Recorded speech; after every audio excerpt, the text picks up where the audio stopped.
Our second presentation this afternoon is provided by my UC colleague, Touraj Daryaee.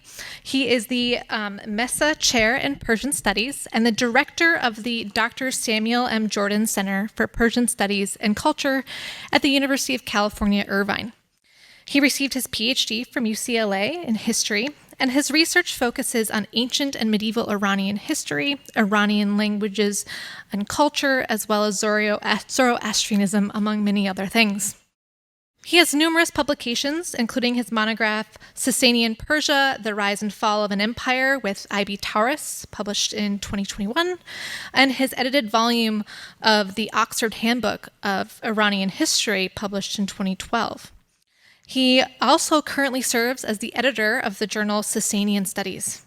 Today, Professor Daryaee will share his paper entitled Ardashir I, the Early Sasanians, and Reorienting the Near East and the Caucasus. Thank you.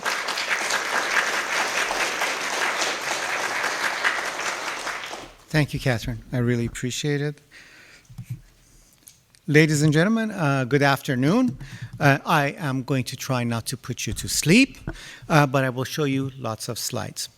And I will not read from a paper. I'd like to first thank the Pourdavoud Center. Marissa, thank you very much, Dr. Stevens. Of course, my friend and colleague, Dr. Ērānšahr, who I've known now for some decades.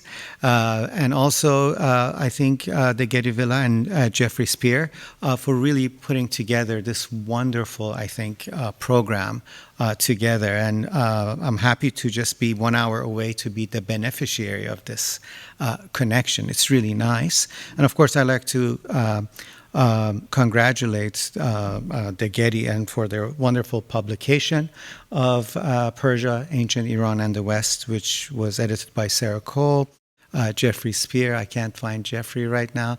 And, oh, hi, Jeffrey. Thank you so much. And Tim Potts, which he may be here, I'm not sure. But again, really a wonderful opportunity to get together. Let me begin. So, Ardashir, the early Sasanians, reorienting the Near East and the Caucasus. I've had the opportunity before here at the Melamu conference, I believe, to talk about the religious world of Ardashir and the early Sasanians, what I labeled as a kind of militant piety of Mazdaism and a form of rule that came to be called rough tolerance. And this is in line with what Abdi Young has discussed in terms of early Sasanian actions religiously in the Near East and on the Iranian plateau when discussing the destruction of old sanctuaries and holy sites in the region. So there is a reorienting, at least I believe, in the Sasanian religious worldview. And I'm working towards a biography of Ardashir. That is what I am trying to do, and this is part of that tradition. I've also, I think, when it was Ken LaPatin that was kindly inviting me to the Palmyran conference, I also gave some talk on the Palmyran Near Eastern relations with the Sasanians as well. And this is a bit of continuation in that, and there will be more. So, about 4 or 6 years after Ardashir comes to power, so 230, we see that the Sasanians make incursions, and most of our historians of Rome usually call these raids, and other adjectives are used, into Upper Mesopotamia. Nisibis, Karhe in the 230s, Syria and Cappadocia, a little bit early, are seeing Sasanian forces coming to them. This is the same with the reign of Ardashir in 235, where Palmyra feels, I think, enough insecure to have a Roman garrison established there because now the Parthians are gone and they need help. Hatra falls in 240. We'll talk about this a bit further. And Dura-Europos is actually attacked in 239, and in 256-57 is taken by Shapūr I, and it's abandoned. The city is abandoned. So certainly the Sasanians have made these incursions into the Near East, as well as the Caucasus. Armenia is also invaded, but there seems to have been setback during the time of Ardashir, and it's only during the time of Shapūr that the Sasanians get their hands on some control on Armenia. So, as Professor Potter just mentioned, the usual idea has been that, looking through Herodian and some of the historians of the 4th century, is that Ardashir was trying to recreate this Achaemenid empire, and that is what we read through the Roman sources, which, of course, I think that is a different discussion. Well, were they trying to recreate another Achaemenid empire to take back that territory? I tend to agree with Professor Potter. No, not really. I think we should look at the map of this Parthian world, which also I think Jake Nabel discussed quite aptly in terms of its diplomatics.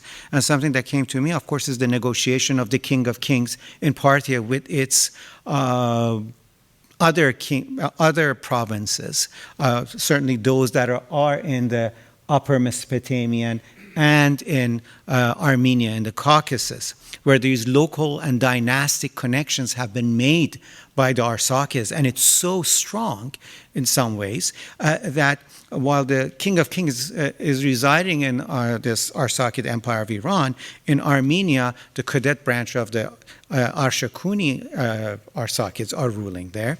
And then in Iberia or Georgia, the Arshakiani family, who are also related to the Arsacids, are ruling Georgia. And in Albania, if we take Mortazeli Gujiev's supposition, and I think it's quite viable, that Albania is also being ruled somewhat by the Arsacid collateral family. So from the Caspian Sea actually to the Black Sea, in some ways up there, is also in the sphere of Arsacid control. And so I think Professor Potter is quite correct that I think this Arsacid blood ties and connections, as I would say, to caravan towns was quite dangerous. And so Ardashir had a campaign against those who supported the Arsacids. In effect, they're trying to just neutralize and do away with this very dangerous situation that the newly established empire needs to establish himself and do away with them. But I would like to also add that already in the 2nd century CE, the Romans had been steadily encroaching onto Mesopotamia, annexing Mesopotamia and establishing Roman provinces. And also they had annexed Armenia, and they had sacked Ctesiphon several times. And this is at least a capital that I would consider a capital for the Arsacids, as well as now the Sasanians as they come to power. And so after the Battle of Hormozgan in 224, when Ardashir, as you're seeing him, has defeated Artaban V, he is going to neutralize Arsacid sympathizers in the region. That is the, I think, straightforward answer for the Caucasus, for Upper Mesopotamia. But I think, again, there is a further issue at hand, which I have had the chance to speak in Innsbruck on this, and that has been the economic strangling of, I think, of late Arsacid world, where, on the one hand, the Romans were encroaching onto the Arsacid region from this side, and the Kushan Empire for more than a century was becoming stronger. And the Parthians were kind of sandwiched, I would say, in between these two. And what the Sasanians are trying to do in the 3rd century with Ardashir and his son Shapūr is to actually put an end to this kind of blockade and caging of the Iranian plateau economically.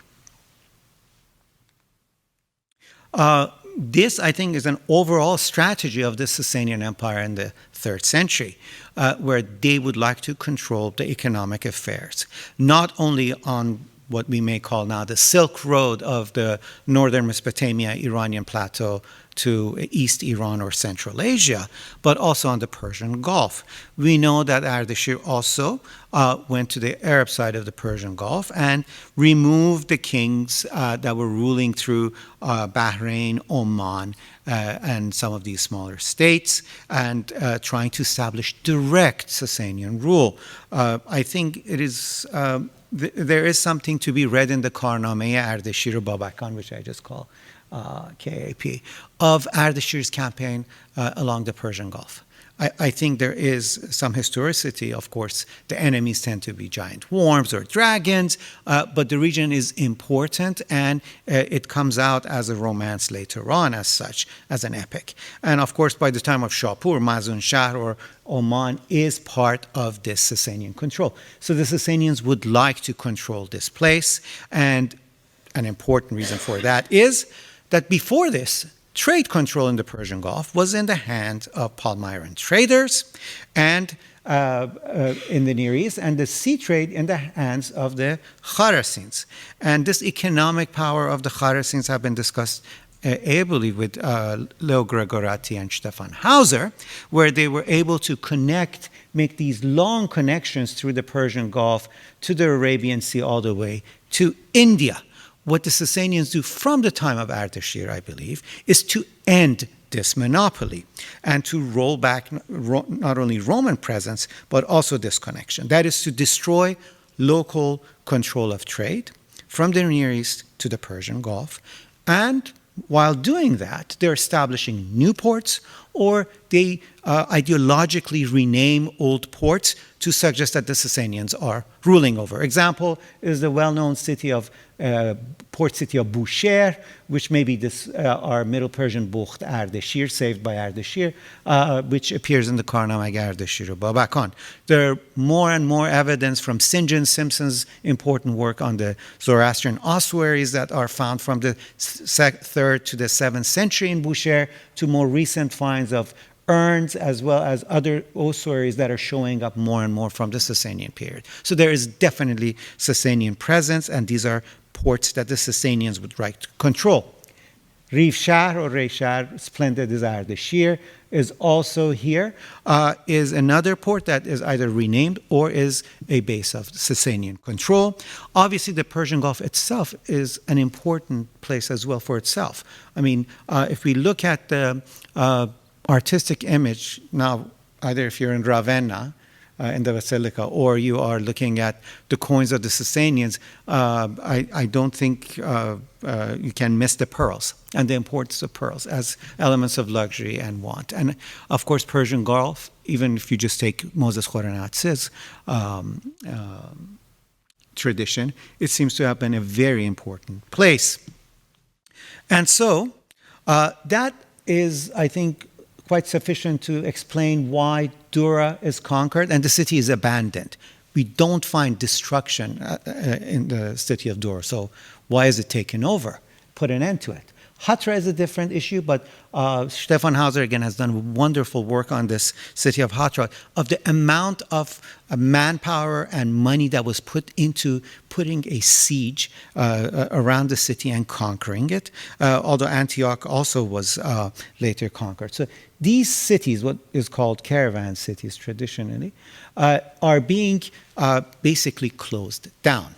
And the reason for that is to end this connection of trade via the Persian Gulf. There's been studies that show there's been drastic reduction of caravan trade between Iran and Palmyra by the time of Khosrow. And of course, we have textual evidence as well, which perhaps I will not read in its entirety, but Odenathus in Palmyra attempted to renegotiate this blockage and this reduction of trade, and it seems to have been quite unsuccessful, as our text says, where he brings gifts and Shapūr instructs his people to throw them into the river and crush the letter. This, I think, is a signal here that you are not going to be trading by yourself like during the Arsacid period. It is going to be now in the hands of this newly established empire. Again, all in all, I agree with late Fergus Millar that the Sasanians, in their traditional view, were interested in controlling the Iranian plateau through Mesopotamia, and they never really were interested in controlling beyond the Euphrates. But they needed to check Roman power because it had changed, Roman policy had changed, I think, in the 2nd century. Now, the one perhaps contribution that I can make here is how was Ardashir successful to do this? This is a recent drawing. I like this artist, Mr. Rasulipur, which I'm using some of his work in renditions of Ardashir. So he obviously was an important army commander, but I think the financial backing to undertake this conquest, to organize a new military and to create an empire needed money. De Jong has suggested that Ardashir managed early in his career to acquire enormous sums of money. And of course, his idea is that as the sanctuaries were destroyed, its goods were melted, certainly the gold and silver, and was used for this campaign. It is easily discernible by comparing Ārānšahr and Sasanian coinage. The Sasanian coinage, the first flans, tin flans, certainly on the Iranian plateau, really a different, I think, organizational mindset. And this comes from, I think, a deeper understanding of economy. And it's just not simply a matter of taste vis-a-vis the Ārānšahr coinage. It has a different mindset. And so the quality, the look, and the organization is beyond, I think, just sanctuary melting of its goods. Of course, Blockley has done an interesting study of, from the 4th century, we see these steady subsidies of gold from the Romans to the Persians, and of course that would have been a good source, but not for the 3rd century. So what is going on in the 3rd century? Ardashir does mint gold coins. The Parthians did not. Where's the gold coming? Is it coming from the sanctuaries? Perhaps some of it. Is it coming from the Roman subsidies? It's too early to come from Roman subsidies. And so I think there is an important work by Michael Alram on the conquest of Ardashir in the East. It is interesting that after 224, when he comes to power, after he takes over the Iranian plateau, his first action seems to have been to put an end to the Kushans. And by putting end, if we have this dating correct, to 25, he may have access to Kushan gold, which this should be a gold coin, and I'm sorry I've put this in black and white. I'm not an art historian, hence I do these terrible things.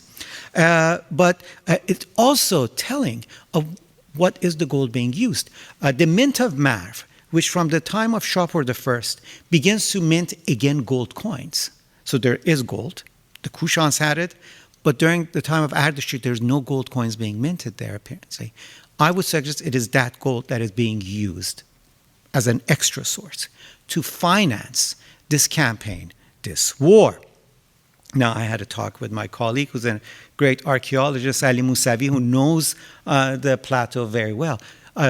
Our big questions are, where are mines? My teacher, Michael Bates at the American Numismatic Society, and I go back and forth. We try to look for silver mines, gold mines, and in Fars, so far, no silver mines. Where is he getting the money to print? It's very easy to see that actually in southwestern Kerman province, adjacent to the province of Fars, we have some historical old mines. One of the best known ones even today is called Sarcheshme, which we usually think of it today for copper. But indeed, archaeological work and sources tell us that it has there's important silver mines in Kerman, as well as gold, more recently gold. So I think this is the third reason. Now, why is this important? Ardashir, finance and power. Tabari, our important source for sort of history of the kings, states that Ardashir in his youth was sent to Daryaee. Daryaee is eastern Fars. Here is an image of this round city, very close to the Sarcheshme mines, you might say. And I think this may be Ardashir, although others believe it's Shapūr I. He may have come back to the city that he was sent during his youth to serve under what the text calls Argibed of Daryaee in Fars. So usually Argibed is translated as a army commander. So I just, not that I'm an Arabist and I've never been good in Arabic, but you can't get through the text. So you look at the translation by Bosworth. It says Juzair, and according to others, Juzair, this last had a eunuch called Tiri, whom he had appointed a castellan of Daryaee. Now, Ardashir is sent to this person that the translation says Castellan, but the variant here is quite interesting. It reads Hajj Beda, right? Hajj Bet. I would like to remind you of Martin Schwartz's 2004 study on the term Harka Pati, which others have also discussed this term in various contexts, including Professor Shaigan, Tafazzoli, Newley, and others, where Schwartz posits a Harka Pati, meaning a chief tax official. Now, these tax officials of the 2nd and the 3rd century seem to pop up.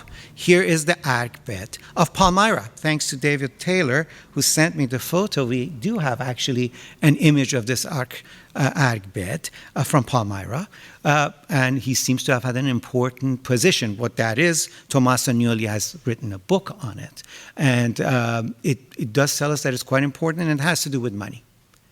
Power and money. In Dura, of course, we also have another Argbet who seems to be a eunuch, Euphrates, who was also present. And these are, of course, the region where the Parthians have some control. And I think this is this issue of controlling money. And I would suggest Ardashir is the other official that we see in the late Parthian, but on the Iranian plateau. Except the question has always been, what do we do with an Argbet or an Argbet, which appears in the Narses, I think, inscription, if I'm not wrong, but the official position is really high.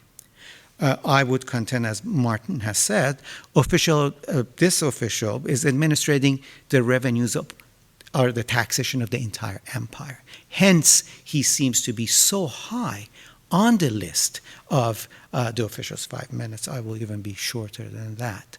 Okay. So, in terms of wealth, I'd like to show the Getty Villa bowl, which belongs from the time of Ardashir.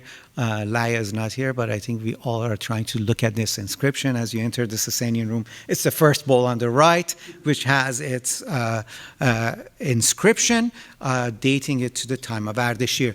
Another one that may have missed most of the previews is I used to publish this journal in Iran called Name Iran Bastan, which Professor Amuzegar gave an article to me of this very interesting bowl, which she read as Mazdi and Majesty Ardashir, King of Kings of Iranians, son of the Majesty King Pabak, this bowl hammered silver 27 stater. And it seems that at the time of Ardashir, we get lots of these bowls. If there's 2, there's probably many more, and that may suggest or say something, it would be telling of Ardashir's wealth. So to conclude, I think the reason for the incursions by Ardashir and Shapūr into the Near East and the Caucasus has to be put in a larger context. Ardashir and Shapūr were not only trying to put an end to the Arsakid, I think, sympathizers in the West and the enemies of their newly established Ērānšahr, but also they were trying to go back to the earlier boundaries when the Romans were beyond the Euphrates, and also to open the Silk Road and the economy through the Kushan territory. The same was done to the Persian Gulf Silk Road sea trade to the Sea of Oman and the Arabian Sea to India and beyond. The aim was to take the caravan cities and to break the monopoly of the Palmyra and Kharasin connection. I think the similar scenario again appears in the 6th century when Khosrow I sends a navy to Yemen. We get this sort of brief report, but this is because of the sea trade wars in the Red Sea that is taking between the Byzantines and the Sasanians in the 6th century for the control of the economy.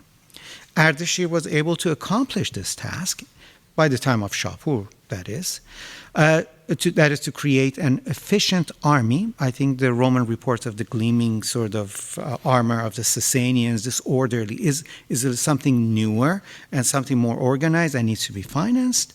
And this is done because I think from early on he had been involved in economic matters at Daryaee. And he was able probably to accumulate not only resources but know-how to finance his endeavor in creating an empire which lasted for more than 4 centuries. Thank you.